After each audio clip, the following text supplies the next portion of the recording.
Hi friends, welcome to SK Cinemagic. ఈరోజు మనం ఈటీవీలో తెలుగు డబ్బింగ్లో వచ్చిన కేస్ ఆఫ్ కొండానా మూవీ ఎలా ఉందో చూద్దాం.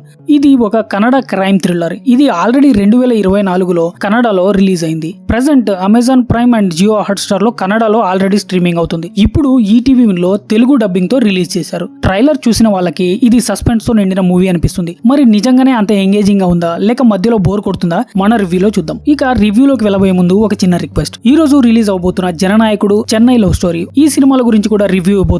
ఈ రివ్యూస్ మిస్ అవ్వకూడదంటే నా ఛానల్ ని సబ్స్క్రైబ్ చేసుకుని పక్కన ఉన్న బెల్ ఐకాన్ ని క్లిక్ చేయండి. ఇక రివ్యూలోకి వెళ్ళిపోదాం. ముందుగా ఈ సినిమా గురించి నా ఒపీనియన్ చెప్పాలంటే, ఈ సినిమా స్టార్ట్ అయిన తర్వాత కూడా 30-40 మినిట్స్ వరకు క్యారెక్టర్స్ ని పరిచయం చేయడంలోనే గడుస్తుంది. అందుకే కొంచెం స్లోగా అనిపించింది. కానీ కథ అసలు పాయింట్ లోకి వెళ్ళగానే స్క్రీన్ ప్లే స్పీడ్ పెరుగుతుంది. పోలీస్ ఇన్వెస్టిగేషన్, ఒక రాత్రిలో జరిగిన సంఘటన, వేరువేరు పాత్రల జీవితాలు ఒకే కేసుతో కనెక్ట్ అవడం బాగుంటుంది. హీరో విజయ్ రాఘవేంద్ర, భవన ఇద్దరు తమ పాత్రలో మంచి నటన కనబరిచారు. అయితే కొన్ని సీన్లు లాజిక్ లెస్ గా ఉంటాయి, కొంచెం లెంతీగా అనిపిస్తుంది. ఇవన్నీ చూస్తే ఈ మూవీ ఒక వన్ టైం వాచబుల్. ఇక ఈ మూవీ స్టోరీ విషయానికి వస్తే, కొండానా అనే ప్రాంతంలో ఏఎస్ఐ విల్సన్ అనే నిజాయితీ గల పోలీస్ ఆఫీసర్ పనిచేస్తుంటాడు. అదే సమయంలో ఏసీపీ లక్ష్మి ఒక ప్రమాదకరమైన క్రిమినల్ కోసం వెతుకుతూ ఉంటుంది.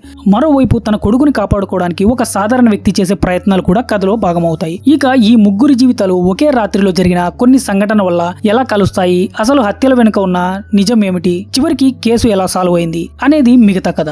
ఇక ఈ మూవీలోని ప్లస్ అండ్ మైనస్ పాయింట్స్ గురించి మాట్లాడుకుంటే, ముందుగా plus points. Crime thriller concept బాగుంది. ఇంటర్వెల్ తర్వాత వచ్చే సస్పెన్స్ బాగుంటుంది. విజయ్ రాఘవేంద్ర, భావన నటన బాగుంటుంది. బ్యాక్గ్రౌండ్ మ్యూజిక్ పర్వాలేదు అనిపిస్తుంది. క్లైమాక్స్ వరకు ఇంట్రెస్ట్ ని హోల్డ్ చేసే ప్రయత్నం చేశారు. ఇక మైనస్ పాయింట్స్, ఫస్ట్ హాఫ్ కొంచెం స్లోగా అనిపిస్తుంది. కొన్ని లాజిక్ లెస్ సీన్స్ ఉంటాయి. అవసరానికి మించిన కొన్ని సీన్లు సాగదీసినట్టు అనిపిస్తుంది. ఫ్యామిలీ ఆడియన్స్ కు అంతగా నచ్చకపోవచ్చు. ఇక ఈ మూవీ గురించి ఫైనల్ వర్డిక్ట్ ఏంటంటే, మీకు క్రైమ్ థ్రిల్లర్స్, ఇన్వెస్టిగేషన్ మూవీస్ అంటే ఇష్టమైతే కేస్ ఆఫ్ కొండానా ఒకసారి ట్రై చేయొచ్చు. ఫాస్ట్ ఫేజ్ లో థ్రిల్లర్ ఎక్స్పెక్ట్ చేసేవారు కొంచెం నిరాశ కలవచ్చు. కానీ ఓపికగా చూస్తే క్లైమాక్స్ వరకు ఆసక్తికరంగా సాగుతుంది. ఇక ఈ మూవీకి నేను ఇచ్చే రేటింగ్ 2.5/5. ఈ రివ్యూ నచ్చితే వీడియో లైక్ చేసి మా ఛానల్ ని సబ్స్క్రైబ్ చేసుకుని పక్కనే ఉన్న బెల్ ఐకాన్ ని యాక్టివేట్ చేసుకోండి. మళ్ళీ ఇంకొక రివ్యూతో కలుద్దాం. అంతవరకు సెలవు, బాయ్.